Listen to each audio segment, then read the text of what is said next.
Bonjour, bienvenue sur Crypto Ali. J'espère que vous allez bien en ce samedi soir 17 octobre.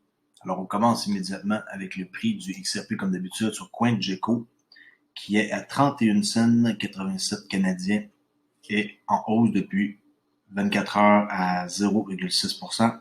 Capitalisation boursière 477 milliards de dollars. Je vais prendre la peine de le souligner ici. Encerclé plutôt pour ceux qui savent, qui sont nouveaux sur la chaîne. Alors en hausse de 0,4%. La prédominance du Bitcoin est toujours à 57-58, aujourd'hui 58.2. Et le gaz du Ethereum 20 GWI. OK. Alors, la map, qu'est-ce que ça dit? C'est pas mal dans le vert. Alors, c'est bon signe, peut-être pour dimanche. Toujours après le bull run. Tout le monde est impatient. Alors, soyez patient, gardez confiance. Tout va arriver en temps et lieu. On regarde sur Fiat Leak, 35 gagnants, 24 perdants. Alors, c'est pratiquement 50-50. Le prix du XRP va pratiquement nulle part, là. C'est neutre. 173 000 trades par minute. Ça, c'est de l'argent qui est injecté aux États-Unis. Trade de 21 000 XRP. Qui est allé voir Fiat Leak, très bon site. Ça, c'est dans mes courriels. Je montre un courriel que j'ai reçu de Kava 4 qui a lancé son Hardvest Money Market. Alors, vous êtes en mesure de prêter vos actifs pour gagner un revenu passif. La version Kava 4 prend en charge les prêts pour Hardvest pour du USDX, Kava, Bitcoin, XRP, c'est pour ça que je vous lis mon courriel, BNB et BUSD. Vous pouvez maintenant emprunter des USDX sur Kava pour des récompenses Kava et prêter ce USDX sur Harvest pour des récompenses Hard. Beaucoup d'entre vous ont parlé et nous ont écouté, que ça c'est eux, là, Kava, qui parlent. Alors la version Kava 4 ajoute l'emprunt de USDX sur Kava pour BTC, XRP, yes, et oui, XRP et BUSD. Enfin, tous les stakers, ceux qui mettent leur argent puis qui la laissent comme staker, là, en français, je sais pas c'est quoi, empiler, leur Kava gagne désormais 20% de tous leurs jetons hard, ce qui est vraiment bon. Alors, moi, je suis pas dans le projet Kava, mais peut-être que je vais analyser ça de plus près pour voir qu'est-ce que ça dit. Mais je suis abonné à leur newsletter, comme vous pouvez voir. Alors, sur Twitter, le PDG de Ripple, qui parle de Swell, en quoi que le nouveau service de prêt réduit les délais d'approbation à seulement 24 heures, avec des taux variant de 4% à 12%. Tous les prêts seront remboursés en devise locale au lieu de XRP. Alors ça, j'étais pas au courant, là. Même moi que j'ai lu ça, je pensais qu'ils remboursaient en XRP, mais non. Alors si vous empruntez des yens, ben, ils vont vous rembourser en yens, non en XRP. OK? Je tenais à le spécifier parce que des fois, les textes, c'est pas toujours clair, puis là, ben, on voit qu'ils remboursent en XRP, en devise locale. Ici, sur un tweet qu'on peut voir, comme que je disais, selon CoinShare, ben, il y a un investisseur qui travaille pour lui, institutionnel, qui dit que la juste valeur des XRP serait de 10,14 €, l'équivalent de 13 $ USD, puis qui mentionne aussi que le XRP est l'actif numérique le plus sous-évalué, avec une espèce d'outil ici qu'ils ont, là. Je sais pas comment ils font pour calculer ça, la valeur, là. Pour avec une pincée de sel, comme on dit. Alors, excusez-moi, je tenais à en parler pareil pour vous montrer quelqu'un qui parle du prix du XRP chez CoinShare et qui est un investisseur institutionnel. Ici, Brad Garlinghouse, il remercie la femme qui l'a interviewé, qui est il y a 2 jours, cette femme-là ici, là, Maria Bartimoro, avec l'entrevue qui est finie comme vraiment sec, là, que ça l'a coupé et que Brad Garlinghouse semblait vraiment surpris. Alors, vous irez voir l'entrevue, c'est assez drôle. Il dit que les intérêts des Américains, les entreprises et l'innovation sont tous en jeu dans cette course au contrôle de notre futur. financier, là, c'est mondial. Alors, la Chine, le Royaume-Uni et d'autres sont loin devant nous et les États-Unis sont désynchronisés et doivent maintenant mettre en œuvre un cadre réglementaire clair. Tant qu'ils ne mettront pas un cadre réglementaire clair, les États-Unis sont en train de perdre du terrain versus la Chine et le Royaume-Uni. La Chine est bien en avance sur tous les pays en matière d'infrastructure financière mondiale. Lancement d'une société de conservation d'actifs numériques adossée à Nomura à Jersey. Ça, c'est intéressant. Il y a eu le lancement de l'offre de conservation d'actifs numériques. Komenu, ça s'appelle. Komenu, oui. K-O-M-A-I-N-N-U. C'est un joint venture entre Nomura, Ledger et CoinShares. Komenu est réglementé par la Commission des services financiers de Jersey en tant que dépositaire et cible les investisseurs institutionnels. Ledger, okay, c'est une clé que moi je détiens, je vous conseille de faire pareil, de tenir vos jetons numériques à l'extérieur des sites d'échange. C'est toujours mieux. Alors Ledger, je conseille fortement d'avoir ça, une Nano X ou S. Soutenu par Samsung, est connu pour son portefeuille de crypto-monnaies ainsi que pour sa solution technologique des conservations institutionnelles Ledger Vault. Ledger a récemment obtenu une assurance des actifs numériques pouvant atteindre 150 millions de dollars dans une police Lloyd conçue par March. CoinShares est un gestionnaire d'actifs de crypto-monnaies. L'un de ses solutions, XBT Provider, fournit des produits négociés en bourse ou des trackers de crypto-monnaies tels que Bitcoin, Ethereum et XRP. Alors, encore une fois, XRP, ils apparaissent aux mêmes endroits que Bitcoin et Ethereum, comme par hasard. Sur l'IMF, je vais vous montrer ici le groupe consultatif de haut niveau du Fonds monétaire international. Ceux qui ne savent pas c'est quoi le FMI, FSB, tous ces termes-là, j'en parle dans ma vidéo d'hier, du 16 octobre, parce que souvent, je sais que c'est des termes que les gens connaissent pas. Puis c'est bon de savoir qu'est-ce que les lettres veulent dire. Alors ça, c'est un rendez-vous qui a eu lieu le 1er mars 2019. Je vais vous montrer la photo là, en gros plan qui vous indique que Ripple sont bel et bien connectés partout dans le monde et avec les bonnes personnes. Alors regardez ici, il n'y a pas de la peine d'encercler le CEO Brad Garlinghouse de Ripple qui est ici. Okay. Il y a tout là-dedans des gens importants ici, Christine Lagarde, la directrice de la Banque centrale européenne, lui, le directeur de l'IMF. Il y a plein de beaux mondes là-dedans là, qui sont connus puis qui sont vraiment comme puissants. Alors pourquoi que ils se ramassent avec eux là? Pourquoi que c'est pas d'autres personnes? Ben, parce que Ripple, c'est les heureux élus et je tiens à le spécifier de nouveau. Alors, on voit ici sur leur calendrier,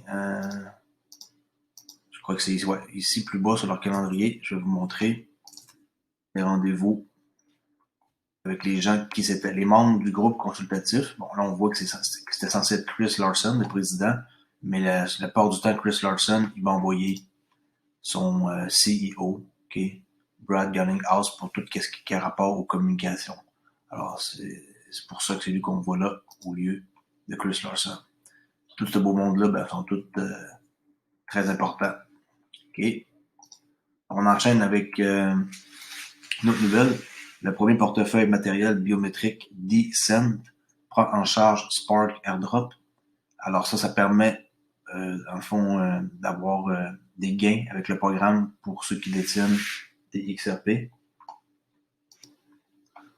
Alors oui, c'est ça, le Decent portefeuille biométrique avec les Spark AirDrop. Ça, c'est une très bonne nouvelle. Pour ceux qui en ont, ben, vous avez la chance de pouvoir faire comme, par exemple, moi avec ma clé Ledger. Alors, en règle générale, les portefeuilles de crypto-monnaies matérielles sont considérés comme les outils les plus sécurisés pour le stockage de jetons, avec un nouveau partenariat annoncé par XRP Fork Flare. Ce type de portefeuille peut également aider les utilisateurs à gagner en crypto inactif. Alors, c'est sûr que si vous ne faites rien avec votre crypto, ben, c'est mieux de faire en sorte de comme la stacker ou faire des choses comme ça, au moins vous allez avoir des vous allez pouvoir accumuler pendant que vous pouvez, au lieu de mettre ça dans une banque et que ça donne absolument rien. Fait que là, moi, par exemple, avec mes V-Chain, je suis capable de les stacker, ça me rapporte des VTHO. Je fais pareil avec d'autres cryptos comme mon portefeuille Cardano, ça me rapporte dans un pool. Alors, tu sais, qui sait le prix que ça va coûter plus tard. Alors, si vous avez toutes sortes de monnaies, puis que vous la stackez, puis que ça rapporte, puis plus tard, ben, ça vaut cher chaque monnaie, ben, ça va être de l'argent supplémentaire que de l'avoir.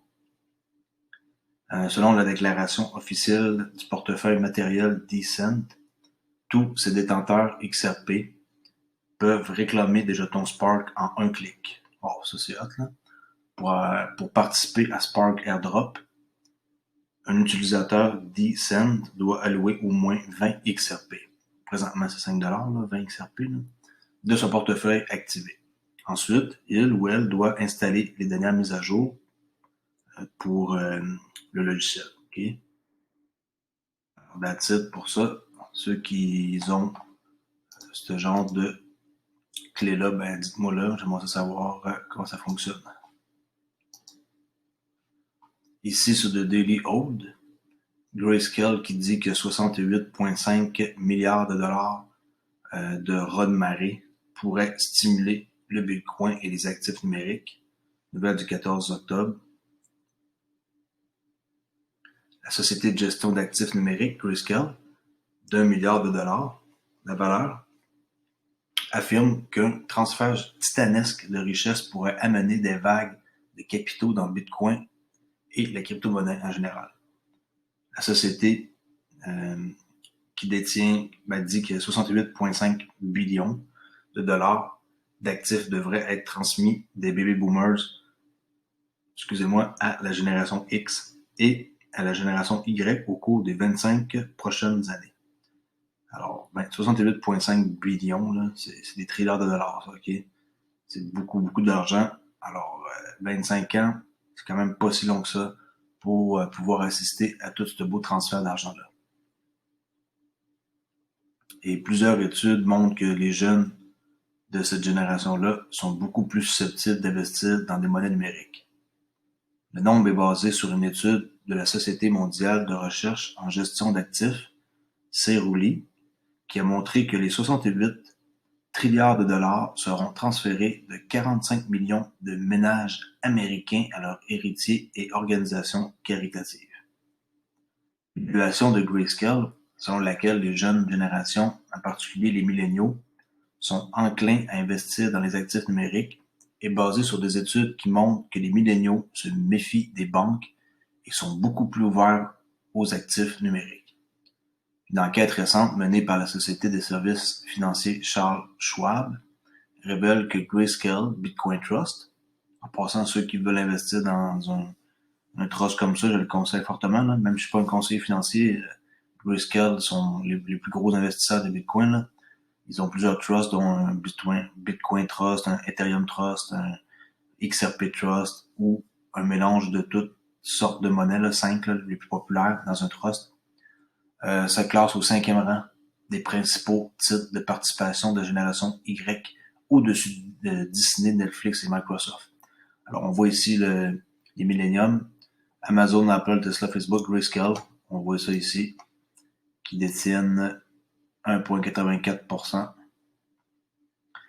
du marché. Génération X, qui sont ici, et les baby boomers. Alors, les Millennium, avec Grayscale, démontrent que eux, je sais pas, là, on dirait qu'ils pressentent là, que les bitcoins, c'est l'affaire à voir, puis ils investissent là-dedans. Alors, les milléniaux considèrent également les crypto-monnaies comme des investissements à long terme. Selon une étude de Bankrate, les milléniaux sont 3 fois plus susceptibles d'investir dans des actifs numériques que leurs prédécesseurs. La génération Y a choisi les crypto-monnaies comme principal investissement à long terme, environ 9% du temps, soit environ le triple du taux de la génération X. Les générations précédentes avaient un nombre négligeable de répondants sélectionnant la monnaie virtuelle comme premier choix.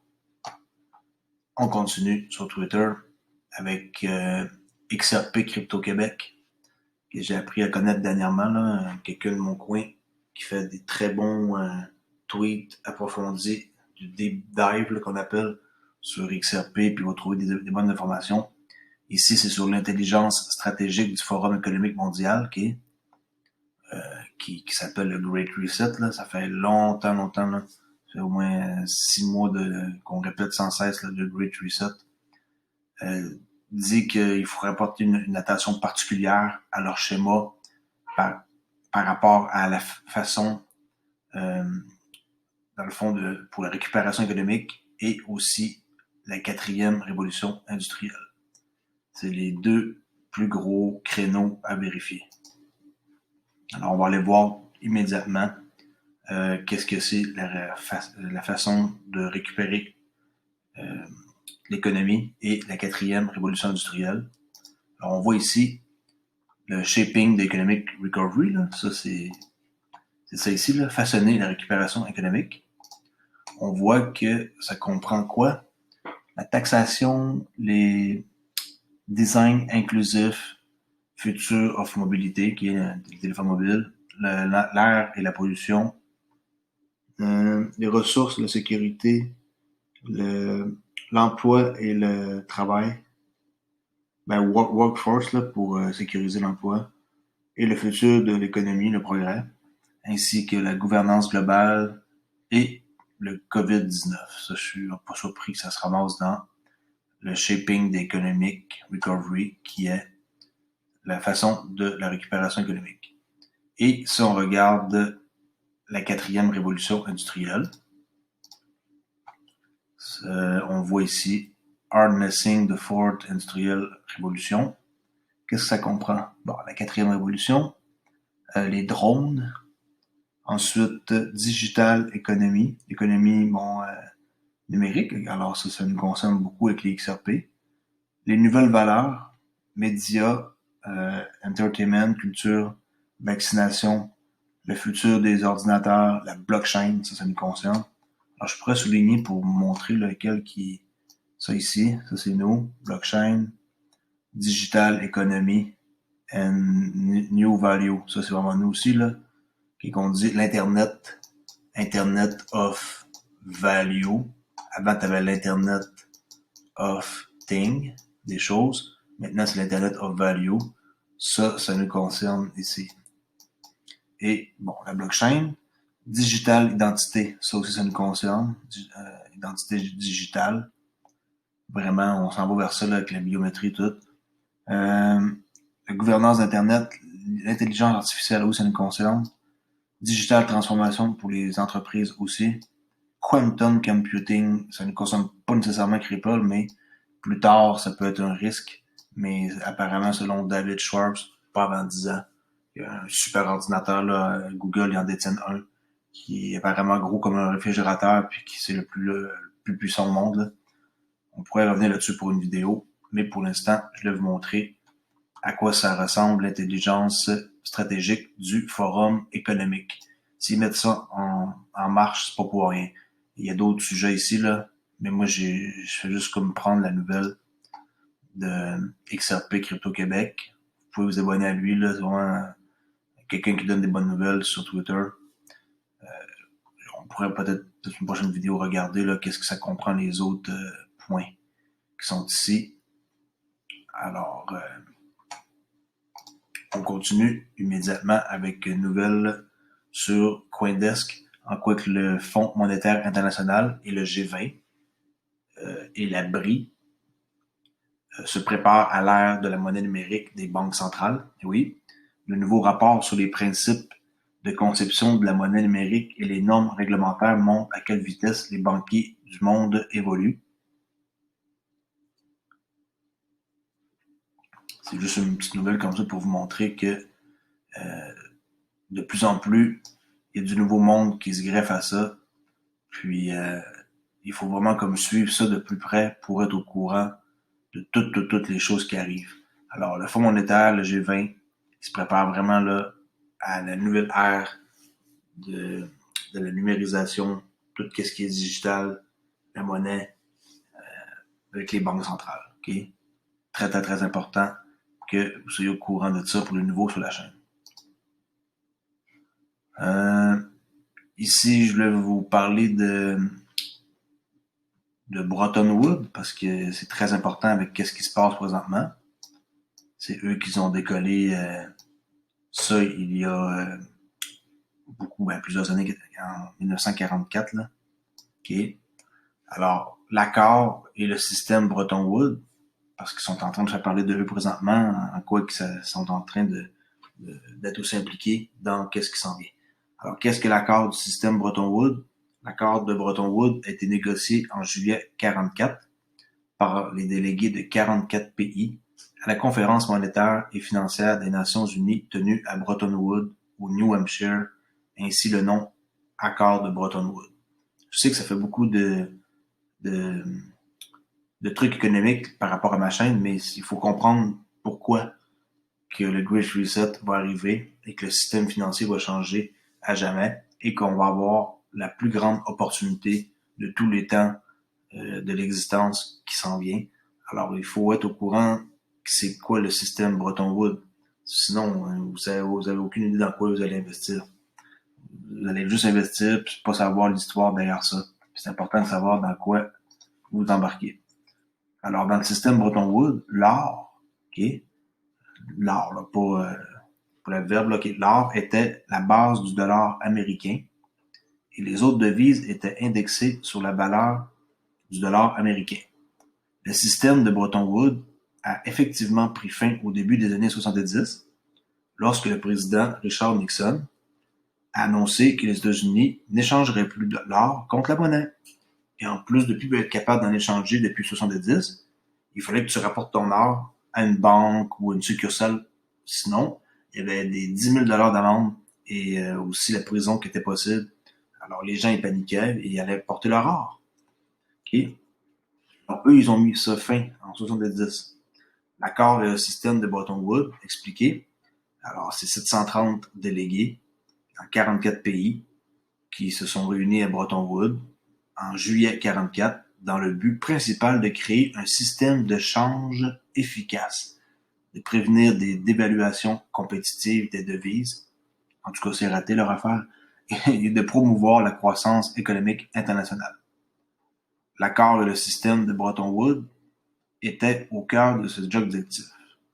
L'accord de Bretton Woods a également créé deux organisations importantes. Ça, c'est vraiment bon là, que vous sachiez ça parce que j'en parle à chaque vidéo quasiment.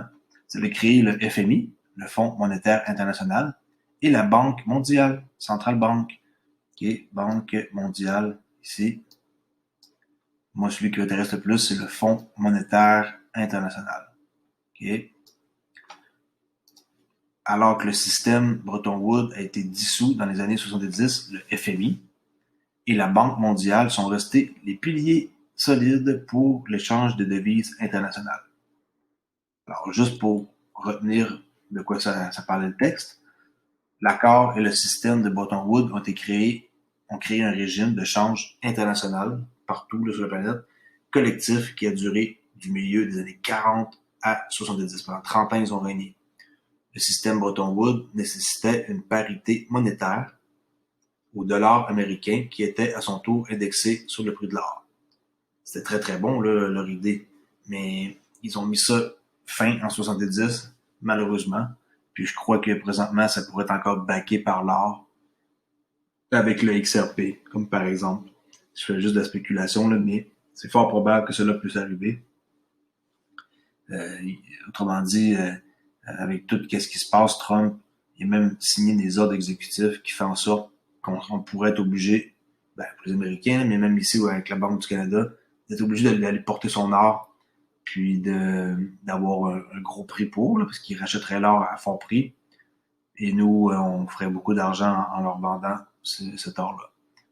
Alors, le système Bretton Woods s'est effondré dans les années 70, mais a créé une influence durable sur le change et le commerce international des devises grâce au développement du Fonds monétaire international et des banques mondiales. Alors, ça fait un peu d'histoire pour ceux qui sont pas au courant. Ça a régné 30 ans, puis en 70, ça a pris fin à cause du président Nixon. Puis les gens ont dû tout rapporter leur or aux, aux endroits où il fallait aller les porter. Puis en échange d'un bon montant d'argent, on peut voir les montants d'argent qu'ils donnaient dans ce temps-là. Le partenariat de Cambridge, Global Payment, avec Ripple est lancé. Cambridge utilise désormais RippleNet, c'est officiel, pour accélérer les paiements transfrontaliers, nouvelle du 14 octobre 2020.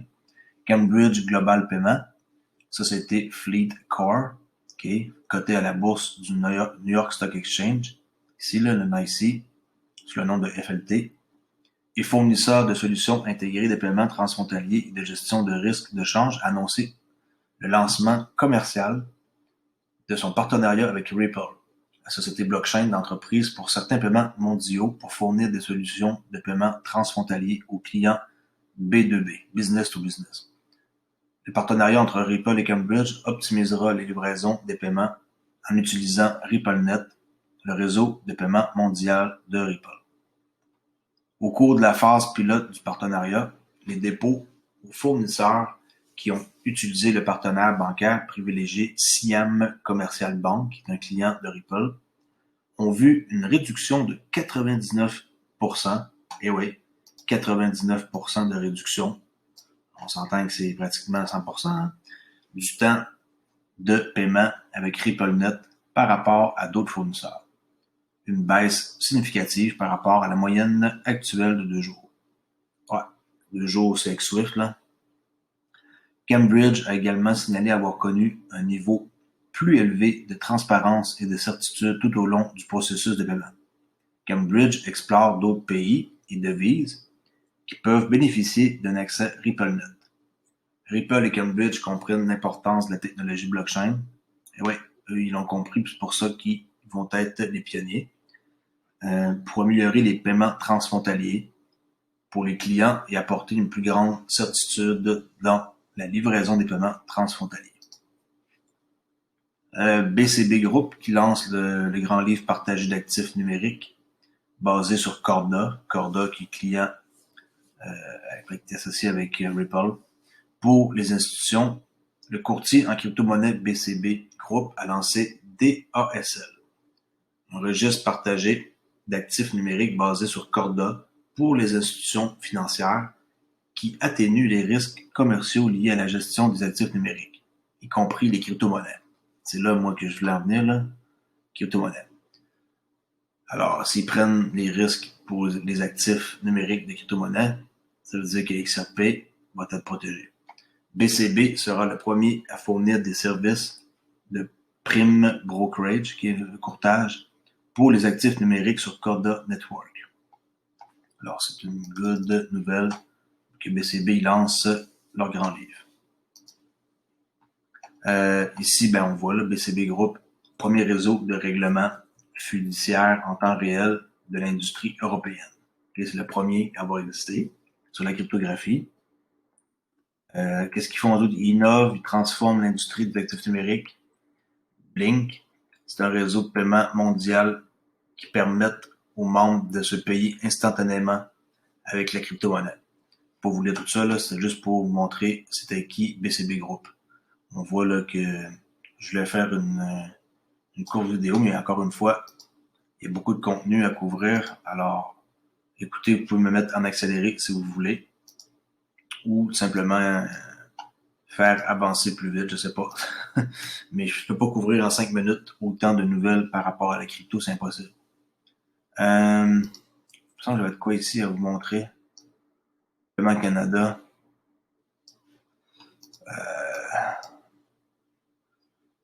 Ouais, c'est ça. En novembre 2019, on a vu que les paiements transfrontaliers évoluent. Les transactions transfrontalières ayant représenté 23,7 billions de dollars dans le monde en 2018, dont la majeure partie consistait à des paiements d'entreprises nécessités par des opérateurs de systèmes de paiement et des fournisseurs de services de paiement. Ok, ça, non, c'était juste pour vous dire que Paiement Canada, depuis cette nouvelle-là, sont en train aussi d'évoluer dans leur paiement transfrontalier. Puis, on voit le schéma là ici que je vais vous expliquer, mais ça commence à faire une longue vidéo. Okay? Donc, on voit que le clearing house, Fedwire, le payeur ici en USD, B, tu sais là, ils ont un système assez complexe ici qui montre que le Canada sont aussi impliqués puis qui vont être dans les premiers à lancer ça. On voit ici là, le multinational par exemple, là, comment il fonctionne. Ok. Vous pouvez jeter un coup d'œil. Là. C'est toujours intéressant de regarder des graphiques. Mais je vais pas commencer à vous lire ça au complet, c'est pas vrai là. Ici, comme pour fournir Harrington Capital, qui est un des premiers firmes d'investissement qui ont parti de quoi par rapport à XRP. On voit qu'ils ont plein de clients, ok? Puis ils ont plusieurs domaines où ils investissent, comme Polkadot, Algorand ici, Terra, ok? Puis en bas ici, naturellement, ils ont même investi dans loterie.com ici. Mais le plus important, c'est celui-ci, XRP, crypto-monnaie utilisée par le réseau de paiement Ripple. Alors, pour ceux qui ne savent pas, ben, XRP, c'est une crypto-monnaie qui est rapide, rentable pour les paiements transfrontaliers, une espèce de pont entre le point A et le point B, par exemple. Pour le trading, j'ai comme pas préparé rien. Je pourrais prendre de quoi au hasard, là. On va dire que je vais prendre une paire de devises que j'aime bien. AUD-USD. Pourquoi elle? Vous allez comprendre pourquoi dans un petit instant. Parce que c'est une paire que je conseille fortement d'étudier. Okay? Parce que moi, c'est le Forex que je fais le plus, le crypto. Je suis un investisseur à long terme. Je suis pas là pour vous montrer des techniques de trading par rapport à la crypto-monnaie. C'est encore très, très, très, c'est encore non stable selon moi pour un système de trading. Puis je préfère vous montrer comme le Forex, qui est beaucoup plus simple à comprendre, même si c'est très, très, très compliqué. Moi, je vais vous rendre ça simple. Même si ma chaîne parle de crypto, c'est pas grave. Si vous savez comment trader dans le Forex, après ça, vous pouvez essayer dans la crypto-monnaie, mais c'est pas tout à fait pareil. C'est ouvert vraiment aux autres, même le samedi dimanche. Alors, il y a des grosses variations de prix, mais c'est pas grave. Pourquoi l'euro, pas l'euro, le dollar australien puis USD? La simple raison, c'est que c'est une paire qui n'est pas affectée par les nouvelles économiques. Quelques nouvelles, mettons, spécifiques. Je me trompe, c'est même pas le AUD-USD, excusez-moi. C'est le AUD-NZD. Petite erreur ici, là. OK.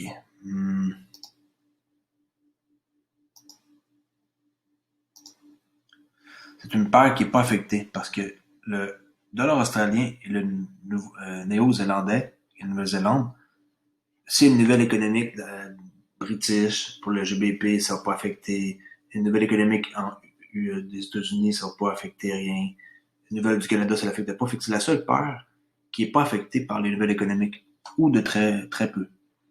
Alors, puis c'est une paire qui trade, qui fait du trend qu'on appelle des belles trends là, qui durent longtemps. Alors c'est pour ça que c'est une paire de devises que je conseille d'étudier de plus près. On peut regarder s'il y avait une trade dernièrement. OK. Qu'est-ce que je vous ai montré par rapport à ma technique de trading ici. Alors, on va faire ça vite. Le milieu de celle-ci dépasse la mèche basse de la précédente. Ensuite, touche à la ligne 5, Moving Average, Smooth, le haut divisé par le bas. Haut, bas divisé par 2, excusez-moi. Je suis fatigué ce soir. C'est normal, mon bébé est né hier, puis je tenais pareil à faire une vidéo vite, mais finalement, encore une fois, ma vidéo va être longue. Alors, je disais medium price, high, low, divisé par 2. C'est la ligne mauve que vous voyez de 5 jours. Et le volume que je vous ai montré hier. Alors, si on prend l'exemple de ici pour la trade, je crois que ça fait l'affaire. Le volume précédent était de 43 935, on va dire 44 000. Alors, il faut que ça soit 4 000 de plus. 44 plus 4, 48. Oui, 57. Alors, ça, c'est une trade valide. Alors, présentement, vous êtes en profit d'environ 50 pips en vendant le dollar AUD et en achetant le néo-zélandais. Mais il faut vérifier aussi avec le document secret que je vous ai montré l'autre jour pour être sûr que on achète bien et on vend le dollar le bon. On peut regarder vite fait pour voir. Je ne vais même pas vous montrer ça là, tout de suite. Là. Je l'ai montré l'autre fois, mais on va regarder encore pareil. Google Drive. Non, Google Sheet.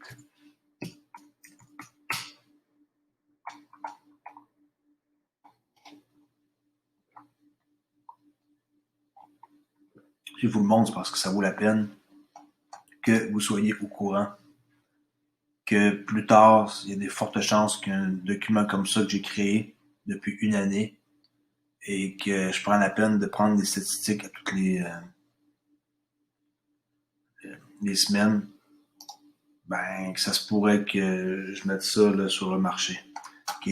Alors, ça ne dérange pas que vous preniez des notes, faites un screenshot, mais je ne vais pas vous montrer toutes les données au complet, ça c'est pas vrai, là. Il y a beaucoup d'heures de recherche là-dedans. Alors, si on va voir complètement en bas de ma liste,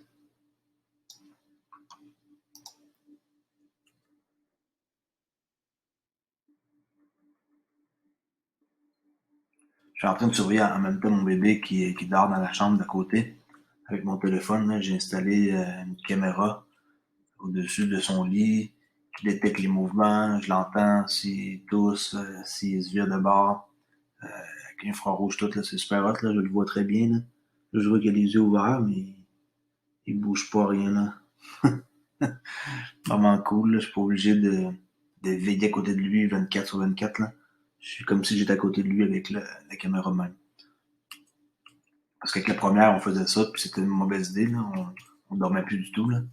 Alors bon, si on regarde, elle a dit tantôt qu'on vendait le dollar australien. On va vérifier si c'est vrai. Dollar australien, AUD, ben c'est faux.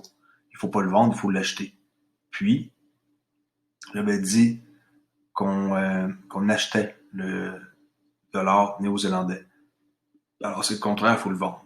Alors, une trade comme ça ici, moi, je dis qu'il faut être long AUD, short NZD.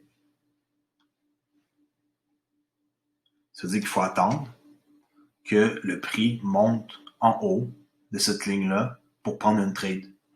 Et la trade, il faut que ce soit valide naturellement là, avec le système que je vous ai dit ici. 1. Première affaire qu'on la regarde, 1. Après ça, 2, ça touche. 3, le volume. Alors, bon, oui, c'est une trade qui fait des profits. Ici, on ne sait pas. Il faudrait qu'on recule dans le passé pour voir qu'est-ce que mon document secret ici indique, qu'est-ce qu'il faut faire. Si vous suivez ça ici, là, mon système que je vous ai dit, qui était gagnant à 70%, comme ça, en ajoutant ça ici, je vous mens pas, vous allez tomber avec un système qui gagne à 80% minimum. Minimum, vous augmentez de 10% vos chances. Et là, on commence à parler de gros calibre, là, que vous gagnez 80% du temps vos trades. C'est très, très bon. Là, c'est plus facile à dire qu'à faire. Il reste la partie psychologique qui est extrêmement difficile, qui comporte, je dirais, un 80 à 90% là, de la trade. En tant que tel, peser sur acheter, vendre, puis cliquer sur une souris, c'est tout le monde peut faire ça. Là. Un enfant de 5 ans peut faire ça. Alors, même mon enfant de 22 mois, il clique sur une souris, là, puis elle est capable. Elle fait de l'iPad là, tout seul, puis elle est capable de changer de chanson sur YouTube. Alors, je vous dis, la psychologie du trading, c'est ce qui est le plus compliqué, parce que la psychologie humaine, c'est vraiment là, touché, puis les gens, tant qu'ils comprennent pas que c'est ça le plus important en trading, ils vont tous perdre leur argent.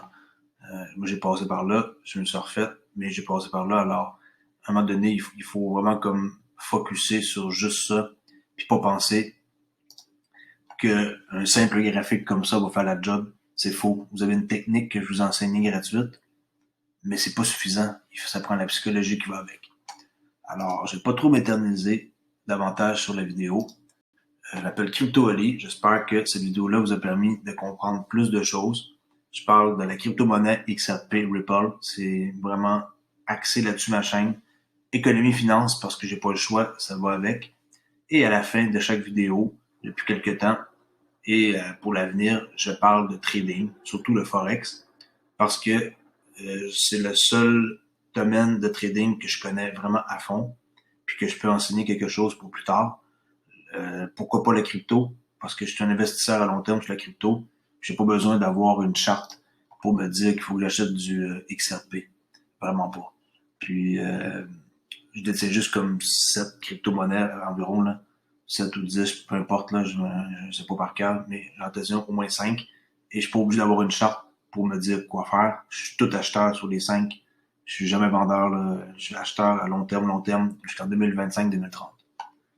Alors, merci beaucoup d'avoir écouté pour ce soir. Je m'appelle Crypto Ali. Abonnez-vous. Je suis rendu à 70 abonnés, guys. C'est super. Alors, je vous dis à demain pour une prochaine vidéo. Merci. Au revoir.